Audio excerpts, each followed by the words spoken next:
नमस्कार। स्वागत है एक बार फिर आप सभी लोगों का आपके अपने YouTube चैनल सत्य सनातन धर्म में। एक बार फिर चैनल सब्सक्राइब करके जरूर रखिएगा, वीडियो को लाइक करना ना भूलिएगा। आज के एपिसोड में मैं बात करने वाला हूं महालक्ष्मी योग। व्यक्ति के कुंडली में कब इस योग का निर्माण होता है, यह योग होता क्या है, इस योग का मतलब क्या है, इस पूरे एपिसोड में आज मैं ये बताने वाला हूं। उससे पहले मैं बता दूं कि हर व्यक्ति को जीवन में धन दौलत पैसा शोहरत ऐशो आराम की जरूरत है और हर व्यक्ति आज के परिवेश में उसी के पीछे दौड़ रहा है। चाहे कोई कम कमा रहा है, चाहे कोई ज्यादा कमा रहा है, जो जितना कमा रहा है उतना ही उसके पीछे भाग रहा है। यानी आज के समय में मां लक्ष्मी की कृपा बहुत जरूरी है। हर व्यक्ति मां लक्ष्मी के पीछे दौड़ रहा है, धन के पीछे दौड़ रहा है, एन केन प्रकारेण वह दिन नित्य प्रतिदिन यही सोच रहा है कि मुझे धन कहां से मिले और कितना मिले। उसकी कोई लिमिट नहीं है, आप जितना जिसको दे दो वो उतना रख लेगा। यानी हर व्यक्ति के जीवन में धन का बहुत मायने है आज के परिवेश के अनुसार। पहले ऐसा नहीं था, अब जितना डेवलपमेंट नहीं था तो पहले ऐसा नहीं था कि लोग धन के ही पीछे भागते थे, लेकिन आज के समय में धन ही सब कुछ है। अगर आपके पास धन है, आपके पास दौलत है, तो आपके पास सब कुछ है। आप वो सब कुछ हासिल कर सकते हैं जो आपके पास नहीं है या जो आप सोचते हैं।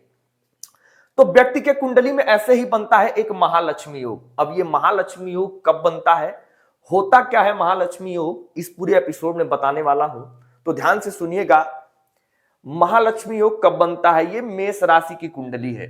अब मैं इसमें आपको बताऊंगा कि क्या ऐसे कॉम्बिनेशन होते हैं ग्रहों के तो इस राजयोग का निर्माण होता है। यह भी एक प्रकार का बहुत बड़ा राजयोग है।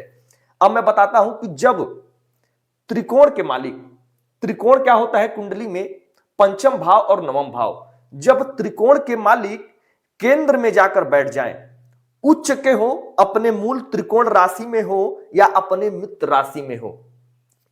एक बार फिर ध्यान से सुनिएगा। जब त्रिकोण के मालिक जाकर केंद्र में बैठ जाएं उच्च के होकर और लग्नेश बलवान हो, तो इस राजयोग का निर्माण होता है। इसी योग को महालक्ष्मी योग कहते हैं। अब मेष लगन की कुंडली है, मैं आपको उदाहरण सहित समझाता हूं। मेष लगन की कुंडली है, त्रिकोण के मालिक हुए पंचम और नवम, यानी सूर्य और बृहस्पति। अगर यहां से नवम भाव के मालिक बृहस्पति जाकर चतुर्थ भाव में बैठ जाए उच्च के, तो यहां पे महालक्ष्मी योग का निर्माण हो जाएगा। अब ये कॉम्बिनेशन क्यों ऐसा है, कुंडली के अनुसार त्रिकोण को मां लक्ष्मी की संज्ञा दी गई है और केंद्र को विष्णु की। अब मां लक्ष्मी और विष्णु का संबंध बनेगा तो व्यक्ति के जीवन में मां लक्ष्मी की कृपा हमेशा बनी रहेगी। इसीलिए इस ग्रहों के कॉम्बिनेशन को महालक्ष्मी राजयोग का नाम दिया गया है या महालक्ष्मी योग का नाम दिया गया है। बहुत सारे कुंडलियों में लोग ये भी बोलते हैं कि चंद्रमा और मंगल से भी महालक्ष्मी योग का निर्माण होता है, लेकिन ये यथावत हर लग्नों में नहीं होता है। कहीं ना कहीं इस योग का निर्माण तब होगा जब वह अपने मित्र राशि में हो, अपने उच्च राशि में हो, तभी चंद्रमा और मंगल केंद्र में हो तो वो महालक्ष्मी योग का निर्माण होता है। अगर वह अपने नीच राशि में हो या अपने शत्रु राशि में हो तो फिर उस योग का निर्माण नहीं होता। आप बहुत सिंपल भाषा में समझिए, जब त्रिकोण के मालिक केंद्र में अपने राशि या अपने उच्च राशि में जाकर विराजमान हो जाए तो इस महालक्ष्मी योग का निर्माण होता है। लेकिन लग्नेश बलवान होने चाहिए, लग्नेश अपने शुभ स्थिति में होने चाहिए। लग्नेश अगर त्रिकोण के साथ बैठ जाए तो सबसे बड़ा राजयोग हो जाएगा ये महालक्ष्मी राजयोग। और अगर लग्नेश अपने मित्र राशि में हो, कहीं पे हो, यह जरूरी नहीं है, लेकिन 6 8 12 में नहीं होना चाहिए, तो इस महालक्ष्मी योग का निर्माण होता है। और जब महालक्ष्मी योग का निर्माण होता है तो व्यक्ति के जीवन में कभी धन की कमी नहीं रहती। व्यक्ति जो चाहता है अपने जीवन में वो सब कुछ कर लेता है। ये 100% सही है कि व्यक्ति के जीवन में कभी धन के कारण कोई काम नहीं रुकने वाला।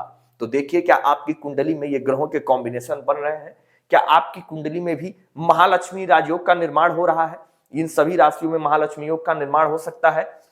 यहाँ पे देखिए सूर्य और बृहस्पति, अगर यहीं से बृहस्पति आकर 4 नंबर में अपने उच्च के होकर बैठ जाए तो इसमें कहीं कोई संदेह नहीं है कि ये महालक्ष्मी राजयोग का निर्माण है। अगर मंगल यहीं पे आके बैठ गया तो सोने पे सुहागा। कहा जाता है ना कि मिलना तो था ही, ऊपर से लॉटरी भी लग गई। तो वही कहानी है, अगर यहाँ पे लग्नेश आकर बृहस्पति के साथ यहाँ पर बैठ जाए तो व्यक्ति के जीवन में वह सब कुछ है। बाकी राहु केतु शनि कहीं पे हो कोई फर्क नहीं पड़ने वाला।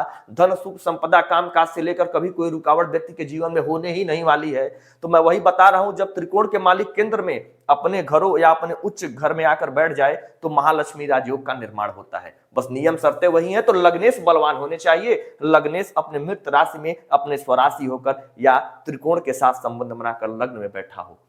तो आज के एपिसोड में मैंने बताया और किन किन राशियों में बनेगा, ये सभी राशियों में इस राजयोग का निर्माण हो सकता है।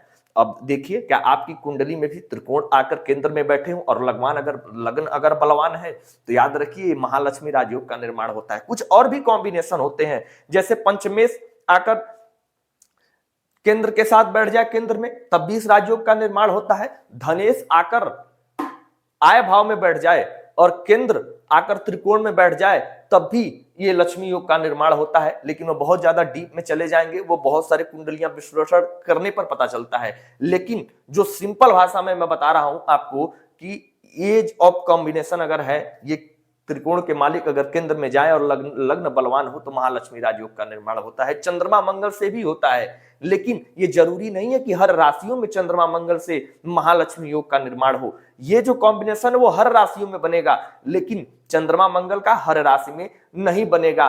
चंद्रमा मंगल अगर शुभ है, अपने उच्च राशि में है, अपने मित्र राशि में है और केंद्र में आकर एक साथ बैठ जाए तब भी महालक्ष्मी योग का निर्माण बनता है, तब भी महालक्ष्मी योग का निर्माण होता है। तो चलिए आप भी अपने कुंडली को जरूर खोलिए और एक बार देखिए क्या ऐसे कॉम्बिनेशन है कि आपकी कुंडली में भी महालक्ष्मी योग का निर्माण हो रहा है। अगर है तो याद रखिए आपके जीवन में आप भी वो सब कुछ हासिल कर सकते हैं जो सोचते हैं। कभी धन की कमी नहीं होगी, कभी धन के कारण कोई काम नहीं रुकेगा। तो चलिए आज के एपिसोड में बस इतना ही। वीडियो को लाइक जरूर करिएगा, चैनल को सब्सक्राइब करके रखिएगा। अब मिलूंगा आप सभी लोगों के साथ एक नए एपिसोड में, तब तक के लिए धन्यवाद।